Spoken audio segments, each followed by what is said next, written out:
नमस्कार जी, आप सभी का बहुत बहुत स्वागत है। आईपीएल रिटेंशन की लास्ट डेट 31 अक्टूबर होने वाली है और उसमें बस कुछ ही घंटों का समय रह गया है। तो हम भी आपके साथ जुड़ चुके हैं एक बार फिर से आईपीएल रिटेंशन के ऊपर चर्चा करने के लिए। कौन सी टीमें किन प्लेयर को रिटेन करने वाली है और किन प्लेयरों के पीछे पड़ने वाली है, कौन सी रिपोर्ट्स आ रही है, वो सब आपको इस वीडियो में मिलेगी। लगातार आपको 10 वीडियो मिलने वाली है, तो कहीं मत जाइएगा। क्रिकेट डायरेक्टर पे ये सारी आपको वीडियो मिलने वाली है। अगर अभी तक आपने क्रिकेट डायरेक्टर को सब्सक्राइब नहीं किया तो फटाफट सब्सक्राइब करिए और वीडियो को अंत तक जरूर देखिएगा। सबसे पहले वीडियो में बात करेंगे हमारे द फेवरेट किंग कोहली यानी कि विराट कोहली की team RCB royal Challengers Bengaluru की बात करने वाले हैं। 2024 में आखिरी के कुछ मैचेस काफी शानदार खेल दिखाया था, लेकिन उसके बावजूद फाइनल तक का सफर नहीं तय कर पाई थी। लेकिन जयदीप, इस बार आपकी पॉसिबल रिटेंशन क्या होने वाली है 2025 मेगा ऑक्शन को देखते हुए?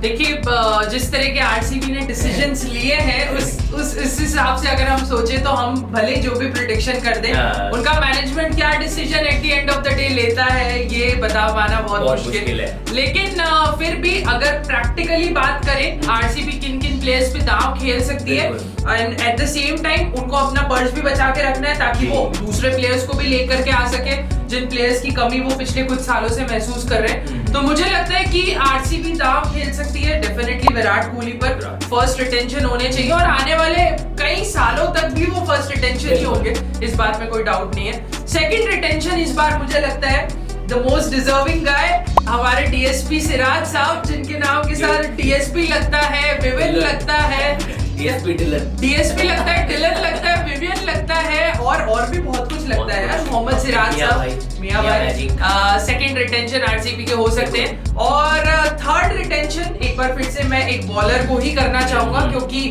मुझे लगता है कि आरसीबी के साथ बॉलिंग का इशू हमेशा से रहा है और जो गलती उन्होंने पिछली बार करी चहल को नहीं रिटेन करके, उसका खामियाजा वो अभी तक भुगत रहे। तो मैं ये नहीं चाहता कि एक अच्छा बॉलर जो उनके पास ऑलरेडी मौजूद है उसको वो इस बार भी छोड़ दे। तो मैं यश दयाल को रिटेन करूंगा और सबसे बड़ी बात ये है कि मात्र 4 करोड़ रुपए में यश दयाल रिटेन हो जाएंगे। हालांकि टी20 स्क्वाड का वो हिस्सा थे, लेकिन उनको टोपी पहनाई गई नहीं, इस वजह से आरसीबी उनको 4 करोड़ में रिटेन कर सकती है। अब बच्चे बाकी प्लेयर्स की बात अगर मैं करूं तो रजत पाटीदार, ग्लेन मैक्सवेल और विल जैक्स जैसे कुछ प्लेयर्स का नाम मेरे दिमाग में आता है जो कि आरसीबी की बैटिंग लाइनअप को स्ट्रॉन्ग कर सकते हैं। लेकिन मैं इनको रिटेन इसलिए नहीं कर रहा हूं क्योंकि ये मेगा ऑक्शन है और जितने पैसे इन प्लेयर्स को मिनी ऑक्शन में मिले थे उतने पैसे इनको मेगा ऑक्शन में मिलने वाले हैं नहीं। और मुझे लगता है कि रिटेंशन अमाउंट से भी स्पेसिफिकली अगर आप 18 करोड़ का आंकड़ा दिमाग में लेके चल रहे हैं तो उससे भी कम इनकी ऑक्शन वैल्यू हो सकती है, डिपेंडिंग अपॉन कि ये कहां इनका नाम आता है। ग्लेन मैक्सवेल तो डेफिनेटली मार्की प्लेयर्स में नाम अपना शुमार करवाने वाले, लेकिन विल जैक्स और रजत पाटीदार का नाम लेट आएगा। तब तक फ्रेंचाइजीज के पास कितना पैसा बचता है उस पर डिपेंड करेगा कि आरसीबी मतलब एग्जैक्टली कोई भी टीम उनको कितने अमाउंट में खरीदने वाली है। इसलिए मेरा मानना ये है कि उनपे आरटीएम से दांव खेले, उनको छोड़े ना, उनको ले आए। इन 3 खिलाड़ियों पर आप नजर बना करके रखें, उनको छोड़े ना, लेकिन उन पर आरटीएम के थ्रू दांव खेले। तो आरसीबी के पास कुल मिलाकर के 84 करोड़ का बजट बचेगा। 18 करोड़ वो विराट पे स्पेंड करेंगे, 14 करोड़ मोहम्मद सिराज पे और 4 करोड़ यश दयाल पे स्पेंड करके 36 करोड़ का टोटल उनका एक्सपेंस होगा रिटेंशन में और 84 करोड़ रुपए वो ऑक्शन में खर्च करने के लिए बचा लेंगे, जो कि मुझे लगता है एक बहुत अच्छी स्ट्रैटेजी। बिल्कुल। और साथ में वहाँ पे एक और फास्ट बॉलर की अगर हमने बात ही करी, मोहम्मद सिराज की, यश दयाल की बात की, वहाँ पे आकाशदीप भी टीम में बहुत अच्छे, उनके ऊपर भी आरटीएम यूज कर सकती है, जो कि आगे चल के आपको आरटीएम यूज कर सकती है। अगेन रिटेन नहीं करना चाहेगी क्योंकि बहुत बड़ा अमाउंट खर्च करना पड़ेगा अगर रिटेन करते। और आकाशदीप में भी जितना अमाउंट वो रिटेन करने में खर्च करें उससे कम में शायद मिल जाए। हालांकि जिस तरीके की टेस्ट परफॉर्मेंस चली है आकाशदीप की, थोड़ा सा महंगे तो जाएंगे वो ऑक्शन में, उनको इस बार महंगा पैसा मिलने वाला है। और साथ में एक और जो लोअर ऑर्डर में आगे खेलते हैं महिपाल लोमरो, उनका भी काफी अच्छा सीजन रहा है आरसीबी के लिए। और जिस तरीके की वो बैटिंग लेके आते हैं तो कहीं ना कहीं उनपे भी निगाहें रहने वाली है अनकैप प्लेयर में कहीं ना कहीं इन खिलाड़ियों के ऊपर। बाकी तो अनुज रावत विकेट कीपर बल्लेबाज, दिनेश कार्तिक तो है नहीं, अब लेजेंडली खेलते हुए नजर आते हैं। लेकिन अब क्योंकि अनुज रावत है तो यहाँ पे जो रिपोर्ट्स भी आ रही है कि अनुज रावत को तो शायद वो रिटेन ना करे और ऑक्शन में कहीं ना कहीं ईशान किशन की तरफ जाते हुए दिख सकती है आरसीबी की टीम। और रिपोर्ट्स ये भी हैं कि ऋषभ पंत की तरफ भी जाना चाहती है आरसीबी की टीम। और सबसे बड़ी बात, कप्तान की तो बात ही नहीं करेगी, आरसीबी का कप्तान कौन होने वाला है। रिटेंशन तो बात करने की विराट कोहली, मोहम्मद सिराज और यश दयाल टेंटेटिव है। हालांकि यश दयाल पे अभी फैसला नहीं लिया गया, लेकिन जो रिपोर्ट्स आ रही हैं उसमें दो नाम आपको आरसीबी की तरफ से पक्के नजर आ रहे हैं कि विराट कोहली और मोहम्मद सिराज को रिटेन करना ही करना है। यश दयाल थोड़ा सा उनके ऊपर चर्चा चल रही है। बाकी ऑप्शन में केएल राहुल, ऋषभ पंत और ईशान किशन की तरफ ये टीम देखने वाली है कि ऋषभ पंत और ईशान किशन में से कोई एक मिल जाए। और केएल राहुल तो लगभग पक्के हैं कि आरसीबी में होमकमिंग उनकी हो रही है। और केएल राहुल से एक और इंटरेस्टिंग जुड़ी बात अगर आपको बता दूं तो भैया केएल राहुल ने 2016 की तरह अपने बाल बढ़ा लिए। 2016 में भी जब वो आरसीबी में थे उनके बाल बड़े थे।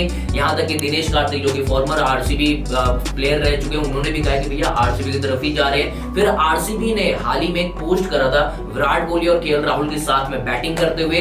तो ये कुछ चीजें हैं जो कि बता रही हैं कि केएल राहुल की घर वापसी होने वाली है। तो भैया आरसीबी फैंस, केएल राहुल आपके नए कप्तान होने वाले हैं, बस दिल थाम के बैठिए। तो ईशान किशन अगर आरसीबी में आते हैं, क्या एक अच्छा इंक्लूजन होगा टीम में आरसीबी की अगर देखा जाए, क्योंकि विकेट कीपर बल्लेबाज कोई ऐसा आरसीबी के पास दिखा नहीं है पिछले कुछ सीजन में। दिनेश कार्तिक को छोड़ दिया जाए जो कि टॉप ऑर्डर में बल्लेबाजी कर ले, मिडिल ऑर्डर में चौथे नंबर पे भी वो आके बैटिंग कर सकते हो। तो ईशान किशन के पीछे आरसीबी के लिए जाना कितना अच्छा होगा?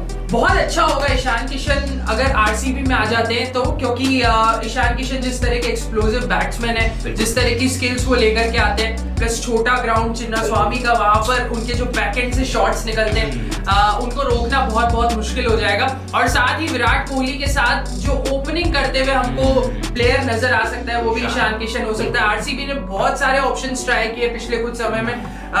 वहां पर आपको देवदत्त पडिक्कल देखने को मिलते थे एक समय। पिछले कुछ सीजन से विराट कोहली के साथ कोई फिक्स पार्टनर था नहीं, मतलब फाफ डू प्लेसिस और विराट कोहली खुद ही कंफ्यूज होते रहते थे कि कौन ऊपर खेले कौन नीचे खेले, क्योंकि वो दोनों ऊपर खेल लेते थे तो फिर नीचे खेलने वाला कोई बचता नहीं था। इसीलिए मुझे लगता है कि अगर ईशान किशन आएंगे तो आरसीबी को टॉप ऑर्डर में स्टेबिलिटी देंगे और मिडिल ऑर्डर में आरसीबी के पास विड्थ रहेगी कि हम वहां के लिए स्पेसिफिक बल्लेबाज लेकर के आए, टॉप ऑर्डर वालों को नीचे ना लाना पड़े। बिल्कुल, तो ये होने वाली है कहीं ना कहीं कुछ रिपोर्ट जो आ रही थी आपको बताई दिया। और जो टॉप रिटेंशन होने वाली है, जैसे जयदीप ने बताया, इनके 3 टॉप रहने वाले मोहम्मद सिराज, यश दयाल और विराट कोहली। और कहीं ना कहीं मैं अपनी भी बात करूं तो यही 3 खिलाड़ी और ज्यादा से ज्यादा आकाशदीप को भी मैं चाहूंगा कि वो आरसीबी में रहे, जिस तरह की परफॉर्मेंस देख करके आ रहे हैं। तो कहीं ना कहीं ये 4-5 नाम आपको आरसीबी की टीम में देखने को मिल सकते हैं।